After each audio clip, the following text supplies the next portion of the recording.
Hey, ladies, it's time to get naked and pummel your clitorises to another episode of Three People Like This Interviews with TJ Stone. Vic Dibitetto is in my presence, ladies and gentlemen.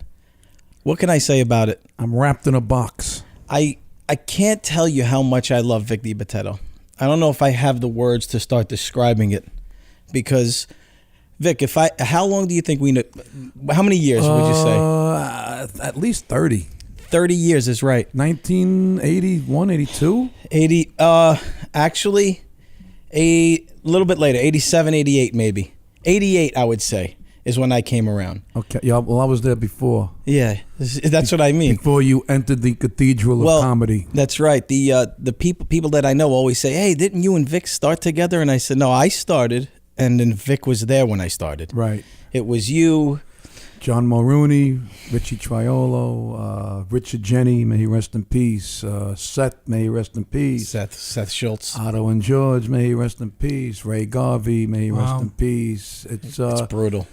You know what it is? That was the only club where the owner would heckle you. Yeah, right, Pips Comedy Club. It was like Mulrooney said, it's where the mobsters met the lobsters. Yeah.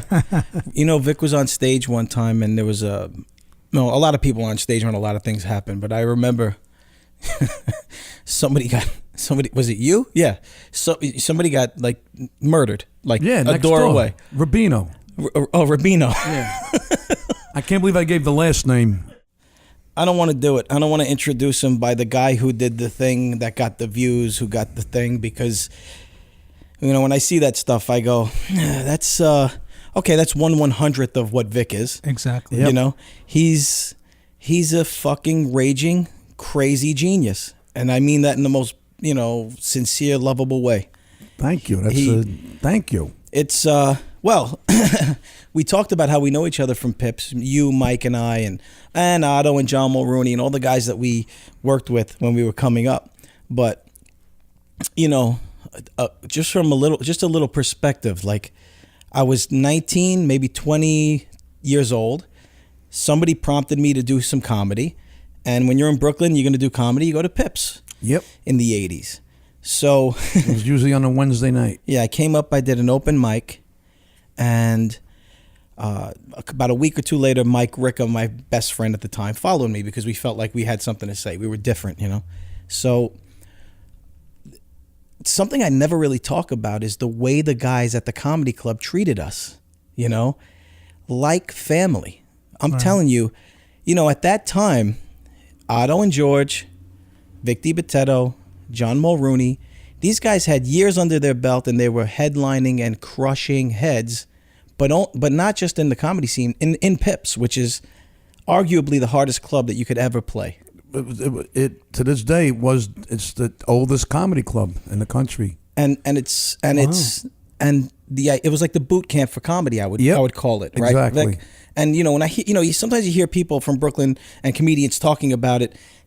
Sometimes it rubs me the wrong way because they try to oversell it, like try to be so tough about it, like, yeah, it's hard to do comedy. But if you were there at that time, there's nothing scarier than going up with a microphone in your hand and it's silence, and now you have to speak and those people have to laugh.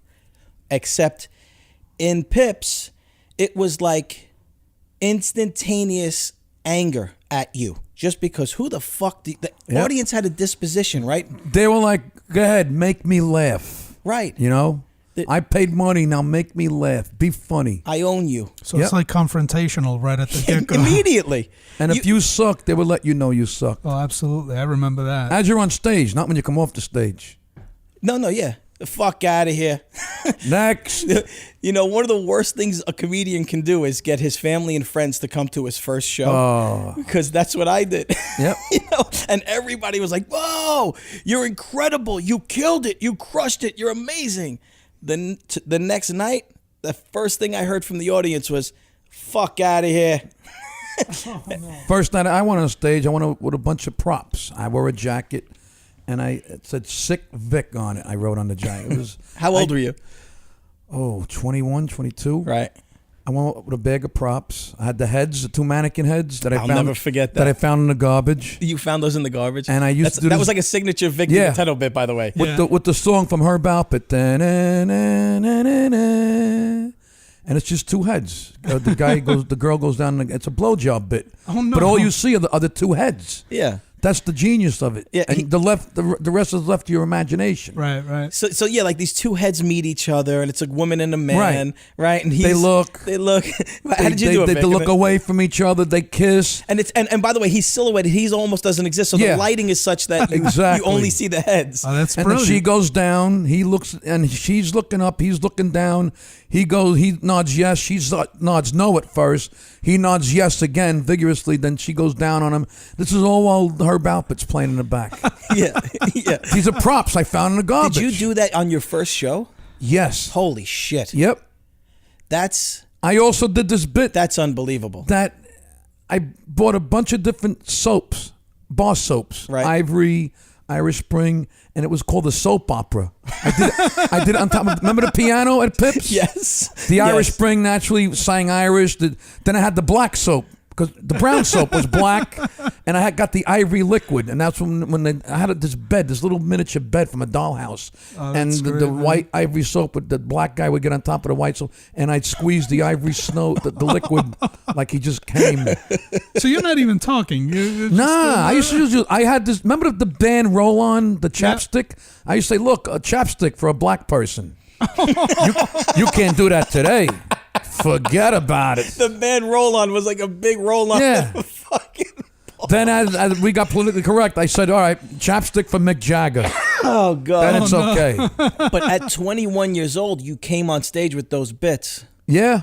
My first bit, I think I have it somewhere. My first stand-up is probably some of the hackiest, worst, horrible shit you've ever seen. I can't watch it. I can't watch it. You know, I mean, other people say, "Oh, you did pretty good there, kid." But Well, they booed me off the stage the first time I was there. but once that the shit needle was is funny. once the needle is hooked, that's it. There's nothing like it. And public speaking is the number one fear in people. It's fight or flight. And even if you don't think a guy is funny, you got to give him credit just to stand in front of it. You know how hard it is to make people laugh for 45 minutes? It's unbearably difficult. It's hard for me. It's hard to tell one joke with a group of friends. So I totally appreciate it. I mean, I went to Pips as a spectator. You know, I don't do stand up. I've never done stand up. I got terrified just watching the guys up there. I'm like, oh my God, how did they do this? Pips was a very The small, room was brutal. and intimate room. Yeah, I mean, but- that audience was right. You had the pit. Above the pit was the bar with Hank. Then Ronnie came. Ronnie was the most neurotic bartender. You would ask him for a drink, he'd flip out. Ronnie, can I get a... Okay, Vic. He'd start blinking and fucking dropping busy. glasses. I'm busy, Vic. Yeah. I'll get to it as soon as I Right. can. He'd You always know, get so mad. I'm like, nobody's Ronnie, happy in the fucking. It's the how most, about James in the kitchen? Yeah, fucking psychopath, raging crackhead. Raging. Oh, my God. Where's James? I don't know, but there's fire. Like the hamburgers would be on fire, shit, and you go out in the back and he's smoking something. We don't know. James, the fries are done. James, hurry up and get back in there for the fucking kitchen burn. And then upstairs was where George Schultz lived, and I never Right. went all the way up there. It was scary. It was like Norman Bates. Like, wow. Yeah, that's- George That's Schultz. where George lived. George Schultz, it legendary. That's where Dangerfield got. I get no respect. That line. Wow. Yeah.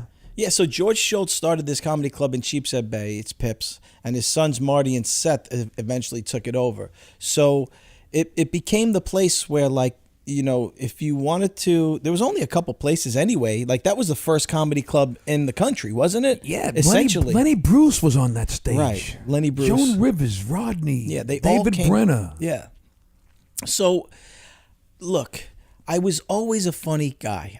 The one thing I can always say is that I'm funny. And when I say that, I don't mean it like I'm touting my own horn. I mean it like I have a mental defect that I can't look at shit like it's not. Everything becomes funny to me. Comedians are on a fine line. Yeah. Of genius and fucking crazy. Yeah, we're kind of crazy now. You know, when you talk like that, sometimes people think, well, you know, you're trying to show off, or you're saying you're a genius. I'm not an astrophysicist. I don't know math very well. Right. I know this is the way my brain functions. So when that first time on stage, and subsequently the weeks that followed, this is what I'm trying to get at, is that I found out that there's a difference between being funny and then doing what Vic and Otto and those guys do. That's a whole different. It's a job. It's a craft. It's a thing that you have to learn, or else, you're never gonna make it in that business. It's a passion. Really you have is. to love it. Yeah. You have to love it. Yeah. You were 21 years old when you first went on. 1982, around the first, when I got married, 1983. Were you the funniest kid in your high school? No, I was sneaky funny. I was the guy, like once the teacher turned her back, I'd make animal noises. I'd imitate the teachers. I was very quiet. I wasn't, like right now, if my brother was next to me, you'd think he's the comedian. You know? Right. See, I'm different off stage. On stage, I'm a different person. It's I'm not one of those comics. You ever meet one of those comics? They got to be on 24. Yes. Like, dude, all right, look, we know you're funny. Yeah. You just take it calm down. the fuck down, right? I hate that. I know. That's the other thing that is, people think you're a caricature of yourself when they meet you. Like, I'm not always funny. I'm not going to scream bread and milk every time I go on stage now. It's like I created Frankenstein monsters. I get, how long am I going to wait? From backstage, you hear, how long am I going to wait? They're doing Tony Gaga.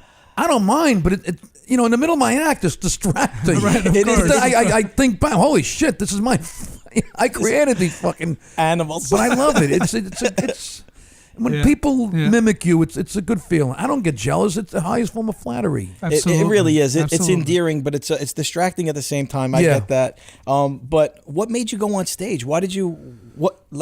So if you were the guy who made the animal noises, you were still, see, to me, I would still, there's a Vic Dibitetto in high school in my mind's eye who would click on something and just make it the funniest fucking thing, whether it's what the teacher's wearing or something your father said. You had to know that inherently. Yes. That you had something to say. I was the class clown, and my friend said, look, they said, why don't you go to this club? It's in Sheepshead Bay. They have an amateur night. Give it a shot. And that's when I went on stage, with the props. And I said, the rest... Half the audience was my family, and right. Dice Clay was the MC that night. Right. That's how long I'm doing this. But Dice was the MC. Yeah. Even so, let me ask you something. The first time you went up, like, what was happening inside? Like, was there fear? Was it excitement? It was like, it's like having like an orgasm. It's there's nothing like that instant, spontaneous feedback from a live crowd. There's nothing like it. Yeah. Stand-up comedy, actors, I love these actors. They think they're comics.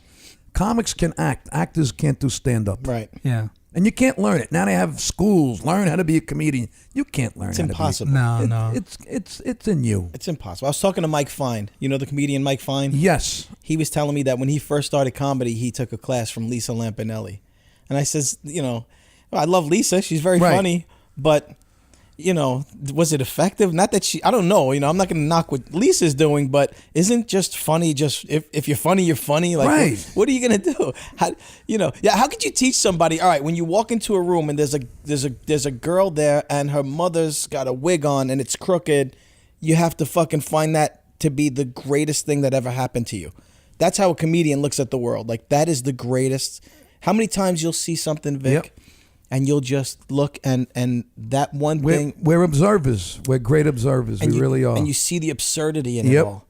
See, the first time I was on stage, it was like an out of body experience. It was like the adrenaline was flowing so much, and that fight or flight thing that I felt like I didn't even have control of my words.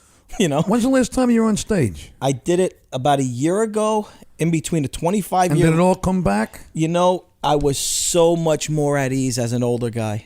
And I'll tell you what happened. I did it for a pilot TV show that they did about me. The show was about me getting back into comedy. No, the Garbage Man thing? Yeah. What happened to that?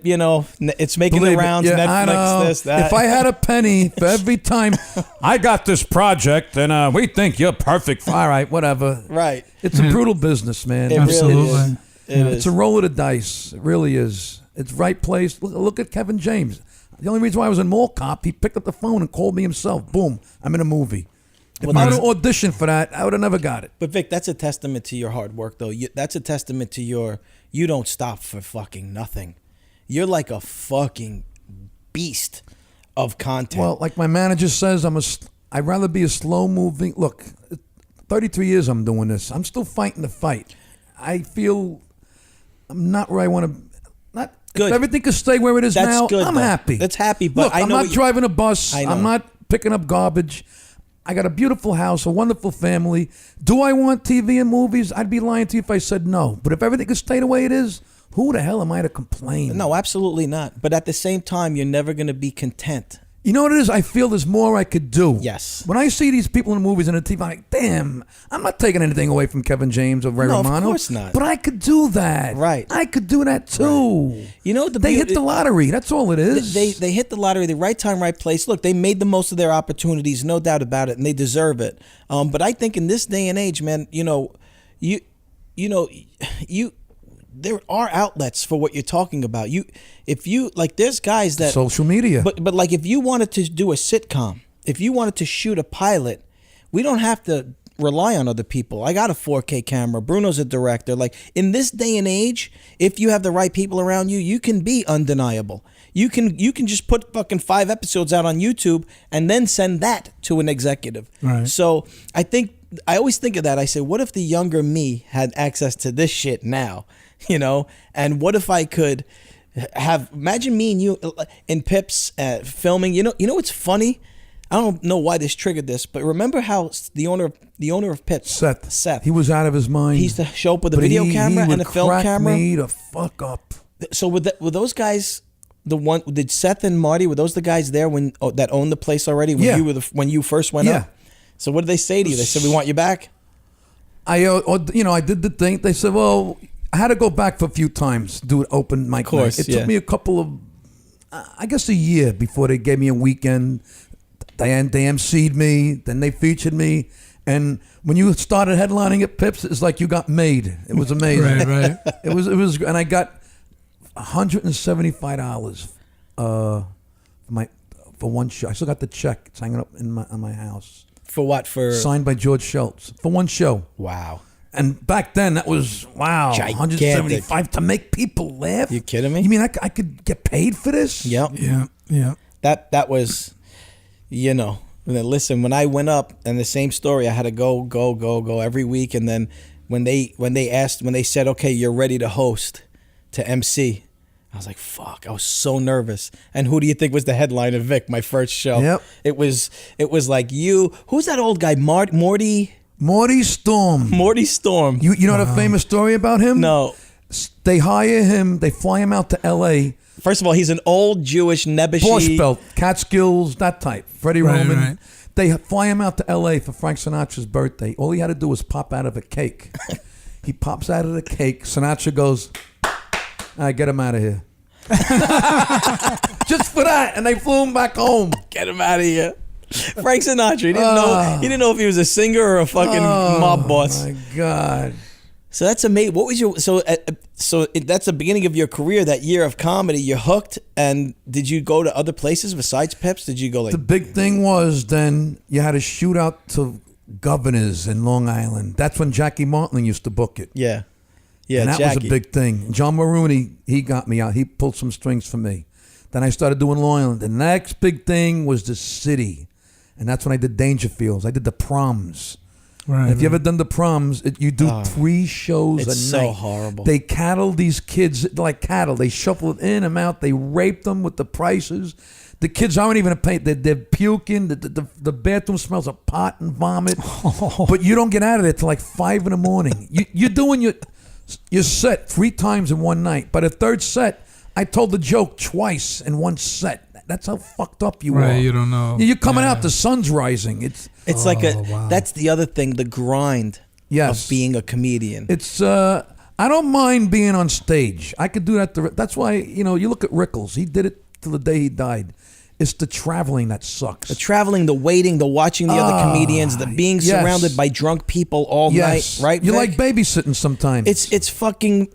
It sounds crazy, but it's brutal. You would think, all right, you're in a club, you're in a bar, people are happy, it's a party every night. It's not. And it's a workout for me. I don't go up there and I'm physical up there. I'm screaming, I'm spitting. If I do 2 shows a night, the next morning I got no voice.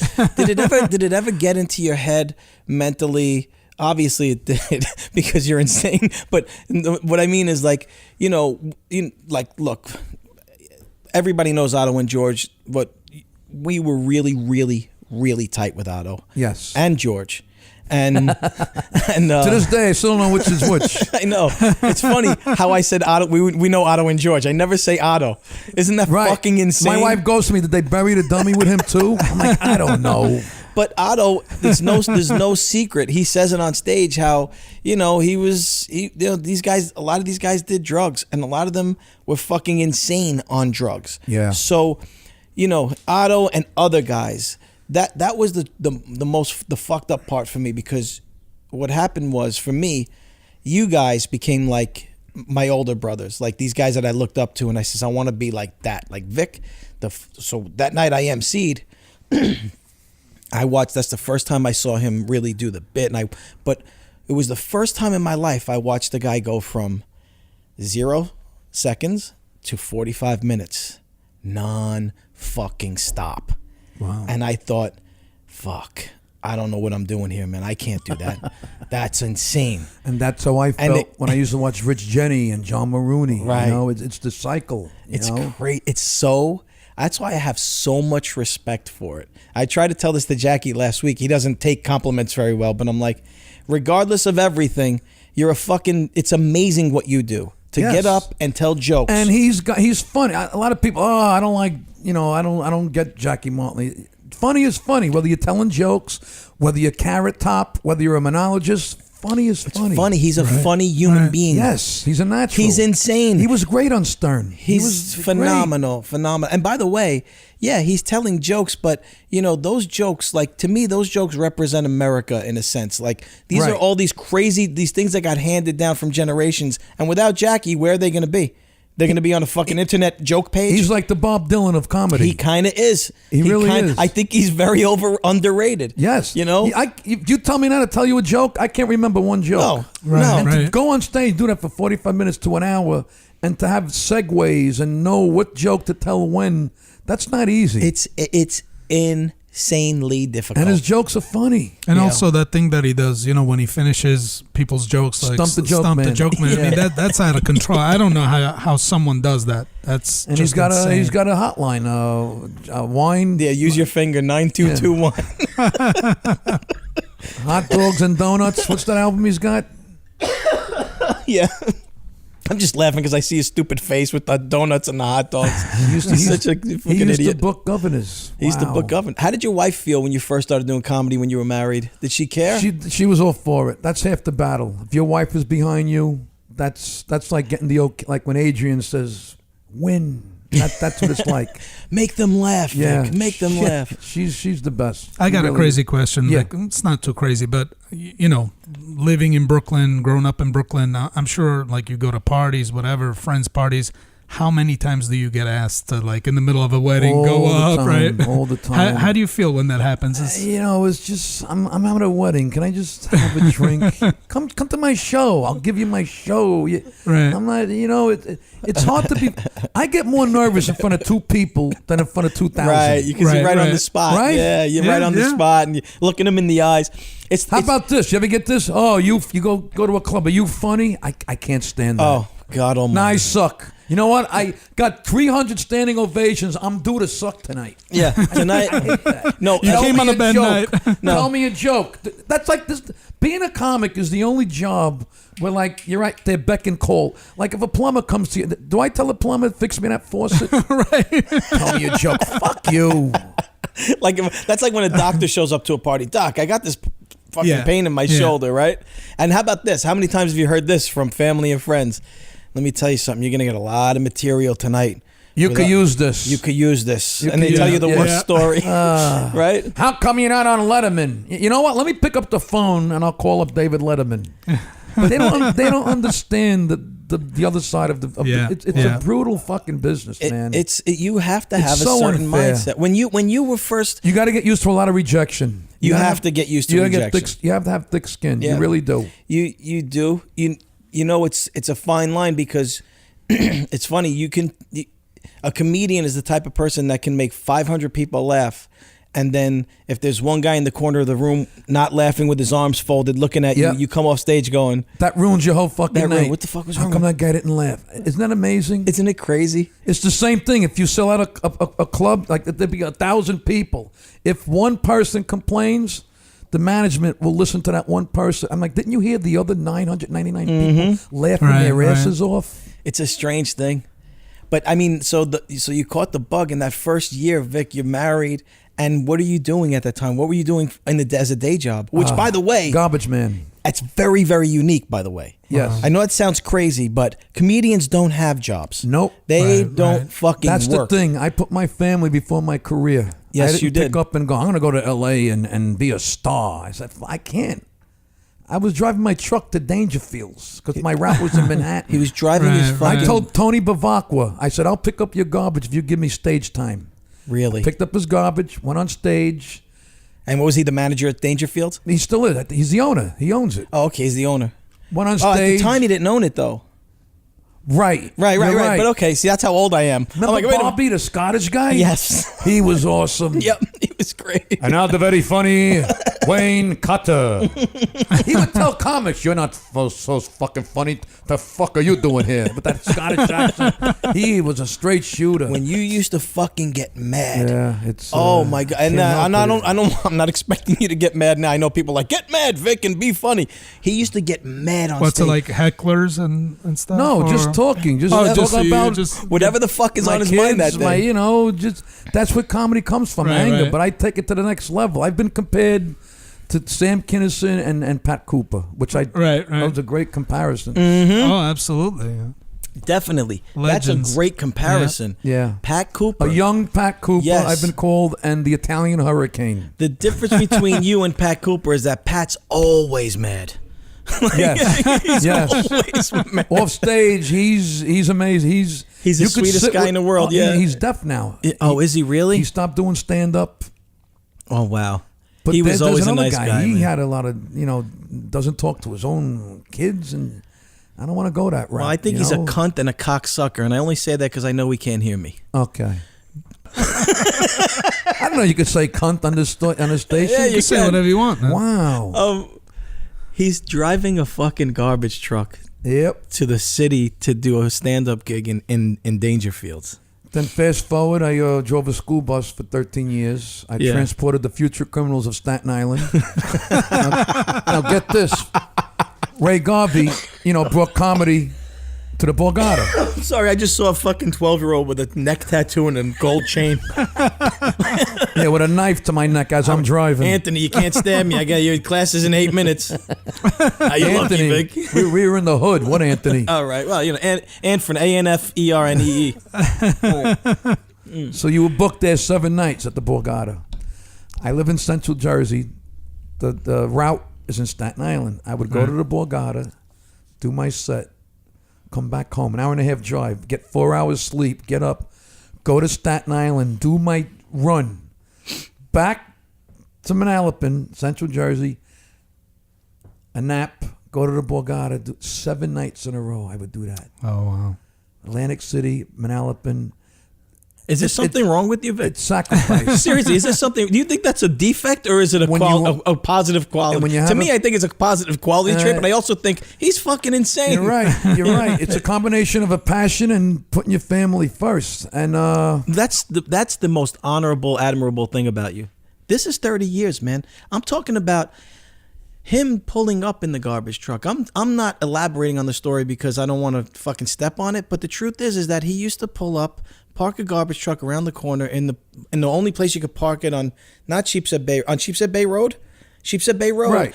and then walk around the corner and go into the fucking green room, change from a garbage man's clothes, put it in a bag, and go on stage and kill it, and then leave and go finish the route. Like, fuck, man. a couple of years ago, I went on stage at the brokerage, Governor's Brokerage. Yeah. This is when I drove the school bus. Went on stage in my school. It's on YouTube. It's hilarious. Went on stage because I was late. Went on stage in my school bus uniform, brought a change of clothes with me. I changed on stage as I'm doing my act, but I don't acknowledge that I'm changing my clothes. That's brilliant. It's fucking hilarious. That's It's brilliant. on YouTube. That's awesome, man. Who does that? But the thing is does that Vic Dibitetto does that. the genius of it is that he That's did it for awesome, many, man. many years and finally just said, fuck everybody. You know what I mean? Yeah, I got to get this done. So, I know your story and I know Did your parents get to see you perform? Thank God, my father did, and my mother. Before they died. Was he thrilled? Was your father a funny guy? Yes, that's where I get it from. Yeah. He was hilarious. You look at the old 8mm movies, like he'd be with a watermelon at a block party, and he'd have the knife, and he'd pretend the watermelon was the violin, and then he'd stab the watermelon. He was like Ernie Kovacs. Right. Shit like that. If it was a silent room, he'd walk in and drop a pan and scare the shit out of everybody. He was that guy. Yeah, my mother was the serious one. Right. That sounds familiar. That sounds like me and my wife. That sounds like you and your wife. Yep.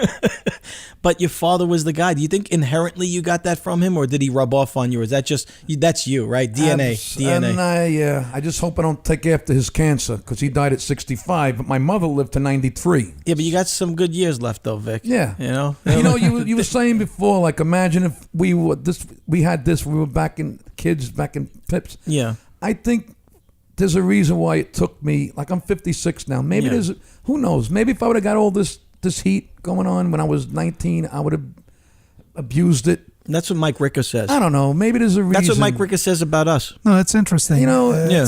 Absolutely. We're grounded. We've seen it all. We've been there. Yeah. And a lot of people, they don't know it. Like, all this stuff, they don't know about all this stuff. They just saw bread and milk. Oh, this guy does these YouTube videos, and you get the 1%, I call them mutants in my videos. Oh, I did a video for my backyard because I just put a brand new pool in. Oh, he's a big shot now. He's got a pool. He drives a Lexus. Where the fuck were you when I was driving a school bus? It's called paying your dues. Instead of pointing fingers, work for it like I did. This could be yours. Yeah. Nobody gave it to you. You gave it to you. Those same people. What's funny is that when I see somebody make it, I embrace success. Of course. I'm not jealous of it. Of course. You know what's funny about people like that, Vic? It's a gift and a curse of being the way you are, because you're so open and so inviting to people that you let them in a way that not many people do. Exactly. So you're going to get those people. Yep. I think half of my brain says that type of person is trying to be funny. Like, that's the only way they know how to be funny. Because that's the typical response. They want attention. Right. Oh, look at you, big shot. You got a thing. That's number one. Number two, like, there's so many more people out there with so much more fucking money. What are you worried about? The kind of car my fans drive up to my shows in Lexus and Mercedes. Yeah, I'm not jealous of them. Like, wow, that's good for him. Good for him. I'm enjoying the fruits of my labor. Right, maybe, why don't you use me as an example? Maybe as fucked up as this country is getting, maybe the American dream is still alive. It sure is. If I could do it, work for if I could fucking do it, anybody can do it. Of course. Stop pointing fingers and go out and get it. How close were you with Seth Schultz? Very, very close, right? Yes, he was ahead of his time. Seth was him and his brother owned. He would do shit on stage that people would stare at him, and me and Maroney are the only ones by the bar cracking up. He was another. He was guy. Obscure. He was out genius. there. He's another genius. And it's a shame. He could have been the next Spielberg. He could have been the next Spielberg. He could have been Andy Kaufman. Yep. He was a brilliant guy. Right. And he was one guy who used to make films. He did a spoof of the Kennedy assassination, and he did, and we did Midnight Cowboy. Remember we did that with him, and I did the Kennedy. I did the Godfather, Enter the Dragon. Okay. Saturday Night Fever. You did everything except the one I did. I didn't do that one. I did two. Where are these films? It's Midnight Comic.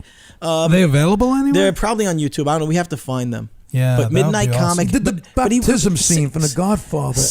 He put Doldini in the back. Doing magic during the Godfather scene. Yeah, that's how his mind was. He was a guy whose father owned a comedy club, and he also happened to be a brilliant, genius, creative man whose father should own a comedy club, because otherwise this guy has no outlet. And as a result, he was a kindred spirit with all of the comedians. Yep. Wow. Did those guys drive you, Vic? Was there ever a time when you said, I can't do this? I can't work a job and do stand-up. I can't fucking physically. Yeah.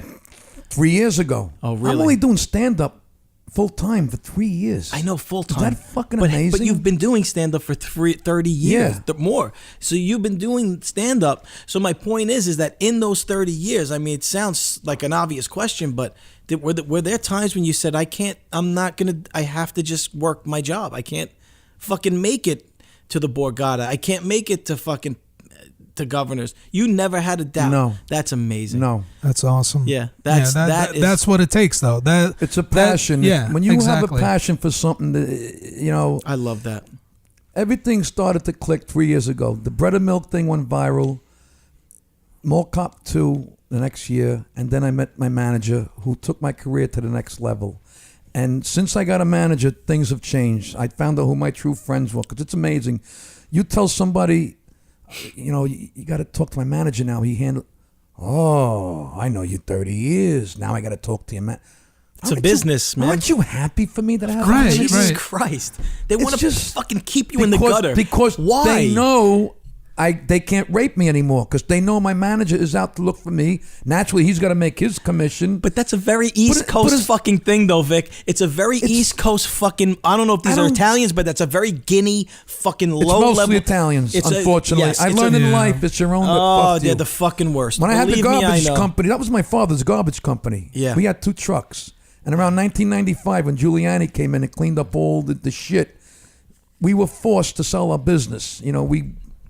We were told, your father was a legitimate guy, but he got scooped. We got fucked out of money. Stereotyped into being a bad guy. Right? People don't know. But first of all, it's garbage. I love that he's cleaning up the garbage business of all fucking businesses. Yeah. It's so glorious. You're throwing fucking garbage around, right? So he lost that. He lost the company, your father. And what did he do? Well, he was approached. He said, "We want to buy your business," and he sold. He made a good, prudent business decision. Yes. Yeah. Because he knew, it'd be better for his. Plus, I didn't want to be a garbage man the rest of my life. Tell me about it. And then I know. It's funny. We were both garbage men. Isn't that amazing? That's insane. What's the most tonnage you did in a night? I did about 18 to 25. Wet or dry? A lot of times wet. Bed-Stuy wet. Over there in the Hutchicole projects. Oh, man. Stories I could tell you. Jeez. Tell me. I chased a homeless guy. That's when we called them bums. Now they're homeless. His arms go up like, please. Fuck, what are you going to me, a homeless person is somebody that gets their house swept away by a hurricane. That's a homeless person. Right. We had the cardboard. We picked up cardboard. You got good money for cardboard at one time. The bundles, and they would cut the bales and look for it's cardboard. What the fuck are you looking for? They would look for shit that the store might have thrown out, and then I would clean up the mess. Sanitation police would give me the ticket. I literally chased this homeless guy into the subway with a bat. This is I wouldn't do this anymore. It's a different time. Well, now you use a lead pipe, I think. Yeah. It's the best way to go. And then 3 hours later, he's telling jokes at Dangerfields in Manhattan. It's just, people don't know the whole spectrum. They just see bread and milk. Well, that's what I want to get to so we're talking about we're talking about all these the viral videos and bread and milk, and then there's another one that you said recently has like 16 million views. Yeah, parking your car far away so nobody bangs your door. It's on 5 different pages. Unilade, World Star Hip Hop, Unilad. Unilad. Yeah, I love Unilade? that. Yeah, that's all right. And Car Throttle. It's at a faster pace than bread and milk. So how do you, I guess Unilad is like becoming like another YouTube outlet where you submit your video? No, they find you. Wow. I'm on the front page of Reddit right now. Are you really? Yeah. That's fantastic, man. It's just, people relate to what I do, It's so, it's rewarding. It really is. Here's what I want to ask you, Vic. What year was it when you first? Do you remember what your first video was? I had the big camcorders. I got footage of Pips. Do you really? I got footage of Chips Cooney backstage at Pips doing Don Jeech from The Godfather. I got Chips. Otto. I got Bob Woods. Burt Ratner. Wow. I got a lot of shit. So you started bringing the camera. But then the social gigantic. media. Yes. Right. But that was before the social media. Now, fast forward, like you said, I've been doing these since 2009. I got thousands. I got volumes out that I'm selling on my website. There were volumes. I can make more. How many videos do you have? 5,000 and change. Wow. 5,000 videos? It goes back. Bruno. Now you got comics doing it. They are doing videos. it, but I don't mean to brag. I'm like, dude, you're gonna do something. Just be fucking funny. What are you doing? And by the way, they all think that they sit in their cars. What's going on now with this Donald Trump? Have a fucking punchline. Right. Be funny. Yeah. Look, mine, half of them are stupid, but there's some gems in there. That's what I wanted to ask you. Are you worried? Do you ever care if something might? You don't give a fuck if it's gonna fall flat or not. I don't care because that's what's on my mind, and I'm gonna fucking say. What are you gonna do? Fuck you if you don't like it. I almost deleted. That's what I love about you. I almost deleted Bread and Milk. I thought it was stupid. Did you thought really? Out of all the videos I've done, that would be the last one I thought would go viral. Right. 26 seconds from my house to the car got me more recognition than 33 years of stand-up. Wow. The social media. You realize the past week I reached 5 million posts on Facebook. That's more than what a sitcom gets. Now I'm thinking, why isn't some asshole in LA, why doesn't a bulb go off his head?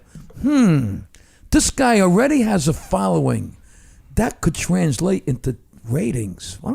Don't they see that? All right, I'm 56. Make me the jerk off next door, the next door neighbor. No. Give me something. They don't. They're out there. They're out. They have to be out there. They have to be out there. Listen. There's a guy out there who embraced social media so much that now he's president. So that's right. And he's tweeting. And he's tweeting. Exactly. I mean, he understood where the power was, and I think Vic has, his finger on the right trigger. Do you remember what your first video was? Yes, I used the what do they call the camera in the webcam. Oh, the webcam from I'm sitting in my chair. I had a blindfold around me, and I was pretending I was a hostage. And I'm telling people, call the police. My wife won't let me out. I mean, look at his face. Look at the way his face lights up when he talks about it. I've done some stuff that's almost like Ernie Kovac-ish. It's just like I'll be smoking a cigar. I don't talk. I'm smoking a cigar, but the smoke is a cloud in the foreground. And if you look close, it looks like the smoke is coming from the cigar. I did another one. I'm standing in front of my house. You see the school bus behind me. Right. I love when they let me take the school bus home. I reach back. It's a fucking toy school bus. And I bring it but in the back, it looks like, it's the like real thing. Austin Powers when the shit's in the front. Right. Just shit like that. Perspective stuff. Yes. 5,000 though. 5,000 at least. So people might hear this and go, TJ, like other guys were doing shit like this. And listen, no, they weren't. Nobody was doing anything like this ever. Now, trust me. You edit your stuff, or you? Sometimes he doesn't edit. That's my Sometimes fucking. I don't edit. I just learned how to edit. He's out of his mind. He'll do the funniest fucking video, and you're laughing at him, and as you're laughing, he's reaching over, fumbling on how to shut the camera. You're like, I fucking love him. That's the thing that struck me is that. I've done these fucking Bruno and I have done movies and I've acted in shit and I've done these pilots and I'm laughing because there's fucking hundreds of people involved in these things, all trying to make it work, all trying to be funny. Yeah. And half of it is okay, some of it is really good, and then none of it is as good as this fucking guy with the fucking 30 seconds pointing a camera at himself. I did a Yankee locker room video. Funny is funny. That's one of the characters. I pretend I'm the manager. Right. In my garage, I got the Yankee poster behind me, and I bash the Yankees every time. Unfortunately, they're funnier when the Yankees suck. And one you're a Yankee fan, and this is from the anger of being when they suck. Yeah, right? I say what most Yankee fans are thinking. Mm-hmm. And I got pissed at Teixeira doing one, and I kicked the pail. There was a pail, and it knocked the camera down, and the camera somehow still remained facing up, and you see me. I'm looking. It's like I'm choking. It's like Teixeira's view of me choking him. It's just sometimes the fans eat this up. The mistakes is the funniest stuff. Yeah. And then, so you're in the beginning of this 2009 phase of taking videos of yourself and being funny and just being you. And by the way, it's not being funny. It's for me it is anyway, and I think I identify with you, Vic. It's like almost like a disease in the sense that you have to get this out of your system. Yes, you have. It keeps me sane. It keeps really you does. sane. I enjoy it. Right. So people say you have too much time on your hands. That's why I call them vignettes. They're a minute. They don't know it. That's the beauty of it. You could do these anywhere. Are you going to forget about us when you become big? No, the camera's always with me. I could do it when I'm taking a shit. I'm going to tell you what it is, and it's fucking unadulterated balls. I sounded so Brooklyn right there, but it's balls. You know, it's not the fact that you do it, Vic. It's the fact that you post it. It's the fact that you pressed upload. And you got to monetize it. And that's very important. Yeah. I put a new bathroom in because of bread and milk. Did you really? And I still get a check once a month from YouTube. Really? When you get a certain amount of views, you get a check. You know, it's a nice little pick me up. Like little something, something. It's like an annuity. Yeah, a little something. I'm not going to retire on it, but it's nice that you get paid for these videos. So from the time you did the first, anyway, my point is that, you know, I don't know. You know, I know people that won't post a selfie of themselves before they look at it, adjust the lighting, fucking tint, take this guy out. What's the sky look like? Think about the fucking balls of, boom, 30 seconds, upload. Yeah. And you don't give a fuck.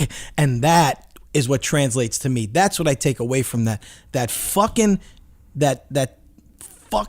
tenacity to just do it. Do it. You got to be fearless. Just do it. You got to be fearless. I learned from guys like you. And don't pay attention to some of the stupid comments. You can't. It's amazing.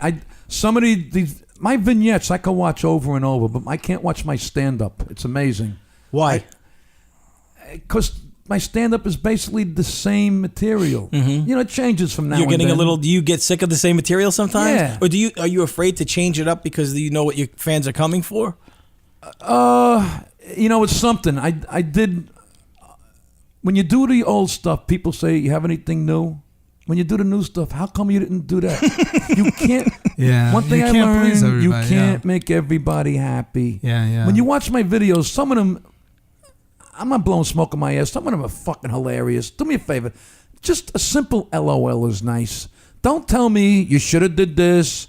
You should have did that. Who the fuck are these people? There's comedy gold, and they're telling me you have man titties. Really? Yeah, it's not funny. That's people trying to be funny. Is that what you got out of this? It's just trying. Yeah. No, they want attention. I know I have man titties, but look what's going on in this video. You fucking moron. You know what? That's what you got. That's the kind of person they'll go see The Godfather. Oh, Marlon Brando, he walked the wrong way into the room. I tell you what, you know, it reminds me of what. You know what it reminds me of, and I tell this story to people all the time. It's not even a story; it's an observation. Why is Mike Ricca so funny? Right? Why do I find Mike Ricca so funny? Mike Ricca is one of the most brilliant fucking minds I've ever been around, and he's angry. And he's miserable, and he's got 5 kids, and his wife, kids. He's got 5 kids, Mike. Okay? That explains his angriness and miserableness. And his hilarity, right? So, you know, there was a time way back when Michael Jackson started getting his surgeries, and he started looking like a woman. You know, and they would say, and people would try to be funny and say, "Hey, Michael Jackson, he looks like my girlfriend, or he looks like my wife." And then Mike Ricca one night goes, I don't like Michael Jackson. He looks like Sandra Bullock. And I fucking almost fell out of my seat because holy shit. That's hysterical. That's funny. Think about it, Vic. It's not that it's a woman, it's Bullock. Right. It's Bullock. It's Sandra Bullock. Yep. That is funny. And it's funny when you put those two faces together. Right. The nose. So regular people trying to be funny is cool. I like it when you do it and it's harmless and but it's always that. It's always, hey, what are you? Are you the fat guy now? Or you have titties? And shut the fuck up. Right? Leave the funny to Vic, man. Exactly. Leave the funny to Vic. You know, that's just like Sebastian Maniscalco does a great bit. You ever see these people, they write reviews on restaurants they don't like? Yeah. You took the time out and the energy to write that review. Just don't go to that restaurant. You don't like me, don't come to my page. Yeah, leave me the fuck alone. I know I'm not going to make everybody happy. I have my audience and I'm happy. You don't like me, fine. But some people thrive on that negative. Yeah. Like they need that negative outlet because somehow it makes them feel more superior. But you know what? We're living in different times. You know, kids, I'm 56. I'm thick-skinned. I've been through it all. Some of these kids, they read some of this shit. They're live streaming suicides now. I know, it's terrible, it's man. fucked up out there. You know what it is, It's Vic? There's no accountability for the words you say. what the hell was Now I gonna say? you do these mostly as selfie videos where you're it's shooting all- everything, yeah? It's all this. Started with the webcam. Right. Then I started doing it with my phone. Vic, do you just hold it out? Yeah, that's another thing. People think I got a camera guy. Right, I know you don't. It's all like this. That's- They don't believe. That's another thing. You got to know. That's a talent, man. I'm telling you. He has a presence. You know how hard that is? I don't even want to take a picture of myself. Right, I really right. don't. You know? No, it's fascinating. This whole thing is It's like, fucking amazing. I'm blown away because, I mean, I come from a background in film and damn, they got to shoot a 30-second commercial and there's 15 trucks arrive. yeah. Like, what is this Don't about? worry, just call Vic. Fuck you on your trucks. Call Vic. then Give it- him $10 million for the fucking commercial. Then it evolved into the characters. Right. I brought my mother-in-law. People adore her. Your mother-in-law. My wife. Hold on. I got Tony Gaga. I got that guy. Vic? The guy that, yeah. I'm sorry. I'm sorry to interrupt you. Your mother-in-law, one of my great is favorite movie stars of all time. How great is she? She's Really? She is. She's getting recognized in stores now. Yes, you can't believe how lovable and amazing she is. Such a natural. She's everybody's grandmother when Yep. we were growing up. Right. She's everybody's. I got to check this out now. Oh my God! And she's cooking and he's putting the fucking. And I one say of to my my- favorite videos. Go ahead. I'm gonna write this down. No, you're gonna forget. No, Go ahead. I'm writing it down. I got it. And I Go say ahead. to myself, with all these people, the following that have, Steve Martin has my favorite quote in show business: "Be so good that they can't ignore you." That's right. Be undeniable. Eventually, there's got to be the right person that sees this and gets it, like Yeah. my fans, who has the power that could say, dude, you need either a scripted reality show or a reality show or whatever. We got to do something No, with you. Vic, let me tell you Right, something, man. right. I'm saying I this. can't believe it's going this far. No. It's very frustrating. Sometimes I feel like maybe because, I don't know, because I'm pro law enforcement, I'm pro military. I don't know what it is. I never speak politics. No, I don't, no. I don't tell think it's people that. I'm a liberal. I'm common sense. No, we're not. I got a gay son. Yeah. Live and let live. Wow, You I know? didn't know that. Your son. Yeah. Really? He How came old out is 3 he? years. He's 30. Came out 3 years ago. Oh, God bless him, man. People come on after my shows. I got parents. They come up to me and says, "I had a kid wait for me. He was waiting all by himself. What's wrong with this kid?" I said, "Dude, because of you, I was able to tell my parents I'm gay." Wow. And he hugged me. Wow. And That's the parents beautiful, man. said, when they see this Italian macho guy on right. stage accepting a gay son, Right. And Vic says, "Get your fucking hands off me, you faggot." no, it's all positive. It's funny. My son approved all the Absolutely. jokes. It's all Of positive. course he is. Of course he knows it's a joke. Yes. How was it a hard? Did you kind of know ahead of time? Well, that's the joke. I'd say I knew before my wife because my wife had a C-section. She didn't go vaginally. That was a clue right there. Oh my God!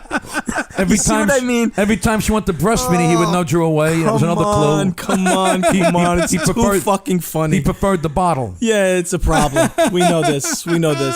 but it's all good. But you knew ahead of time. that's So, awesome, so when man. he came to you, was it a hard conversation for him, No, or I did hugged him. Did you go? Listen, I know what you're about to say. I love you. You're no, my I son. let him tell me. Yeah. I hugged him. I kissed him. I said, "You're my son. I love you as long as you're happy." I started crying. Of course you Then he did. says, "What man. are you crying for?" I said, "Well, next time Mommy goes to Home Depot to pick out paint colors, you're gonna fucking paint it." I know you people love that shit. And I said, "What do you mean, you I people?" fucking just threw my headphones. No wonder why you never helped me shovel, you piece of shit. No, he's an artist. He's an artist. He paints a picture of me shoveling. It's a picture. Awesome. Shoveling. What's his name? Oh, did we say? Michael. We say that's my son's name, Michael. My daughter's a pastry chef. Is she really? Very creative. Wow. Of And course, they got the taught me creative gene. She taught me how to make a bong out of an apple. How cool is that? That's I get high with my daughter. that's what they do. If you would have told me in These kids. Pips that I'd have a gay son, I'd be smoking pot with my daughter, I tell you, go fuck yourself. It's the apple that throws me Yes. off. Out of an apple. Everything else I could believe, but the apple pushes it The over thing the with edge. the apple, I got the munchies. I ate the fucking apple. Yeah, you ate the bong. Now the we fuck don't you have want me a to do? You got bong. me high. Don't get me high. That's so awesome. How man. many views did you have before Bread and like? Do you think your popularity in general helped that? I just think it's one of the most insanely funny fucking. I use that word a lot today. One of the funniest fucking concepts you could ever do. That's what I mean about filming yourself and posting it. You don't know, man. You don't know how brilliant it is because you're judging it. There's times when I say shit and I'm like, why is everybody laughing? It's just an observation. But you know how many times it would start to fucking sprinkle snow, and I'm assuming this is where you got it from, and my wife would go, listen, you got to go to the store, you got to get water, you got to get milk, you got to get bread, we got to make sure we have this, you got the generator, and I go, Joe, and I would open the door and go, shh, listen, it's snow. It's just fucking snow. It was one snowflake, and that's when it clicked. I turned the camera on from my house to go get the bread and milk. Oh my God, they said snow! I gotta get the bread and milk. 26 seconds. It was on The View. Barbara Walters was peeing in her pants. It was on the Weather Channel. And it comes back every winter. It's the gift that keeps on giving. Christmas carols. It's like part of Americana. I'm not making it. No, I know that. It goes up every year, the views. It's up to 16 million right now. Fantastic. Then I had the people imitate me. I had a black guy doing it. I got to get the Kool-Aid and sugar. Had a Jewish guy. What was it? The pickles and matzah. Had a redneck version. See, but that's flattering. Yes, I love that. That's awesome because they're inspired by you. Then I did Tony Gaga. The big over the top caricature. Where does he come from? A character? Is he based on every guy you ever? Everybody we know, no matter what you do. And what you pay for the soundproof panel? I got a guy. You get that for $2. You got a guy. I'm wearing the black shoes with the sandals. I got parents sending me videos of their kids imitating Tony Gaga. I know it's all over. Awesome. But there's always a guy like that. What happened? You had a hip replacement? Yeah. Who'd you go to? Yeah. Doctor? No, I got a better guy. I got a guy who replace your hip for $2. Kevin James kept that line in the movie. I got a guy. Oh yeah? Because are you in contact with Kevin James at all, or is it? No, he's just a fan. Did you work with him? Didn't you know him? We started together, the East Side Comedy Club. So is that what he said? He says, "Oh shit, Vic is blowing up with bread and milk," and did it remind him of you, or like? I think Tony Gaga got his attention. Oh, it was Tony Gaga. Yeah. So he said, if you see the character in the movie, Gino Cizzetti. "Oh, that's it's the Tony same Gaga." Thing. How was he to work with? Was he gracious? Sweetheart. Yeah, sweet Gentleman. guy, right? That's He's what I hear private, about him. very private guy. Of course. I can understand well, that. yeah, you get a taste of it now, of what it's like, I'm in a nice spot right now because I can still go places. I do get recognized, but not like a Kevin James would. Right. It's nice. I'm in a nice spot Yeah, right now. yeah, it's nice. Yeah, what's crazy is like all of the years of on stage and all of the fucking stand up and all of the shit that you've been through, and then it's not a mistake that bread and milk happened because again, 2,000 videos prior to that, that's what you were doing. You were doing vignettes like that. If it wasn't bread and milk, it would have been something else. But speaking of something else, you know what my favorite is, right? Justin Bieber? Yeah. Well, no. Kanye West? No. How long I gotta wait? Yeah. And that I got from Raging Bull. I know you did. Oh yeah, you made the whole montage. Yeah, I did the montage. Bruno and I edited that for you. Fuck, man. If you're listening to this, go type in "How long I gotta wait," all one word. It comes from Raging Bull. No, you titled it different. Well, which one? The one you did. A tribute or something? Yeah. It doesn't matter. Whatever you type. If you type something, "How long I gotta wait," whatever you're watching, yours will come up. Yours will come up. Any of them will come up. No, yours is the best. I don't know which one. Oh, we'll type it in later. I was looking at that for one night. Oh, okay. I couldn't find it. We got to republish it and like share it with him or something. Yeah. So, first of all, I see Vic. There's a thumbnail, and I see "How long I gotta wait," and I see Vic's face staring at the camera. So of course I know, and I'm not sure how many people know. Vicky, don't overcook it. Yep. What's it from, Vic? It's Raging Bull. What scene is it? Do you Please, remember? more coffee in a minute. How long I wait? Yeah. De Niro he made one sentence, one word. How long do I have to wait? How long I gotta wait? Yeah. How long I gotta wait? Don't overcook it. It defeats its own purpose. Looks like a piece of charcoal. Bring it over here. Yeah. So, and I took it to the next level. A lot of people don't know. I had one jerk off. Oh, you stole that. I didn't steal asshole. it. It's a tribute You're because fucking idiots. It's like when I quote The Honeymooners and Goodfellas and The Godfather. You fucking moron. Fucking retard. There's the one with the dentist, which is brilliant, with the thing in his mouth. Well, which you remember the first one? You don't know. No, I think it might have been a bird waiting for the fucking. He's staring at an egg, and he goes, "How long does this take to hatch?" And he's looking off camera like there's somebody there. How long I gotta wait for the fucking egg? How long I gotta wait? And then his profile staring at the egg, and he goes, "How long I gotta wait?" And he gets madder and madder, and it's like, fucking, I'm choking. I'm laughing. I can't breathe. I'm on the floor of my fucking office, and my wife walks in. She explains the story. She goes, "I walk in. He's on the floor, having a hard time breathing, laughing so hard. I look at the screen and I see Vic Dibitetto going, she goes, I just close the door slowly and walk away. Like, what the fuck is wrong like with when Michael closed it on Kay's face. Yeah, you Great fucking scene. Kay. I don't like Kay. I don't like her, Vic. Me neither. So you've done the how long I gotta wait. Yeah. Where? In a doctor's office? Doctor's office, post office, DMV, pizzeria, waiting for tea to boil. My favorite is your begging mother-in-law. my wife. Yeah. Wait for her to come. How long I gotta wait? There's a mannequin head, by the Right, way. of course. That I use Yeah. The famous mannequin head. my mother-in-law when she's cooking something. It's one of my favorite. You know what my favorite one about that is that there's about, She maybe. tells me, why don't you shut up? Why don't you shut up? He's wait. And what I love about it is that now by this time he's got like 10, 15 of these how long I gotta wait videos out. And if you're a fan like me, you see how long I gotta wait. You see his mother-in-law, and you go, oh God, it's a brilliant combination. So he goes, hey Ma, how long is it gonna take to cook that? And she says something, and he looks back to the camera, and he goes, how long I gotta wait? He just starts smiling. Like we all know what's coming next. Yep. And she has no idea. And you did it, and she started laughing. Right, Vic? We're a good couple. You're an incredible couple, man. Well, listen, man, when you told me, you were bringing Vic in for an interview and just a chat with him, the first thing that came to my mind, I'm like, all right, I'm going to let these guys talk and do whatever they got to do. But before the interview's over, I said, I'm going to ask the question, how long did you have to wait? Well, that's the secret. There's Victoria's secret, and there's Vic's secret. Yeah. We'll never know. It's like Cosmo's apartment. He's not at liberty to divulge that information at this point in time. That's the answer I was looking for. Very good. Because I don't want to know. Nobody wants to know. I want to keep thinking. And nobody has to know. Right? Keep imagining. When's the book coming out, Vic? You gonna write a book? That would be nice. How long we gotta wait? How long I gotta wait? So I get out of my system? How long I gotta wait? Right?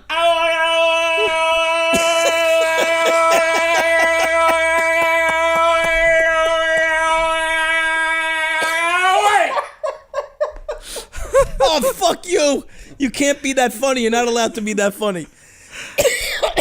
I hear that backstage. If the shows are starting late, you hear my shit. fan. How long we gotta wait? It's fucking the profile of his face, his lips. It's just fucking they're like rubber. It's like, I love that he's not saying it to anybody. He's just screaming it out. It's just fucking funny on every level. God damn it never gets old, man. Oh, fuck. Listen, at the very least, we're going to take a break. At the very most, we're going to let Vic go home and get the fuck out of here because it's a fucking tinderbox of heat. When the AC gets working, we'll have you back, maybe? Yes. And we'll talk about you coming here and doing whatever the fuck you want. This is your home, Vic. Whatever you need, any way, shape, or form. Thank you. I had a good time here today. If we're gonna, it's been a pleasure, man. Glad I made that U-turn. Me too, brother. Me too. Yeah, he came here he left a little early from his last interview and was on the Staten Island Expressway, and he said I was missing text messages from him, and when I finally answered, he goes, "Fuck, I'm coming back." And I'm like, no, Vic, it's okay. We'll get it next time. But he's so fucking honorable. No, it's awesome. And by the way, man, I know I touched on a lot of shit. At the end of the day, that's what I wanted to say to you. And if Otto was here, I would tell him just how gracious and how amazing you guys were to us, to me and Mike. Mike sends his love, Ricka. Tell him I said hi. And how behind the scenes and in person and as a friend and as a big brother, you guys were always so supportive and always pushing us to do better. I can never, ever put into words how much I appreciate it. Oh, and you deserve every fucking thing you get and more. Thank you, TJ. All right, brother? Yeah, you better build another pool, man. Build a deeper pool. gotta wait. Exactly. I love you, Vic. make it. I would ask you to plug. I would ask you to plug something, but you don't need. I mean, What do you want me to plug? No, on our show, I don't know if it's gonna get you any more views than whatever the fuck else you're posting on. July 22nd, Westbury Music Fair. All right, shit. Now go. that you said it let's- here, nobody's gonna show up. You better get it on Facebook. Love you, buddy. Thank Thanks, you, man. CJ. Thank Love you. My pleasure. Thank you, buddy. Thank you. Thank you.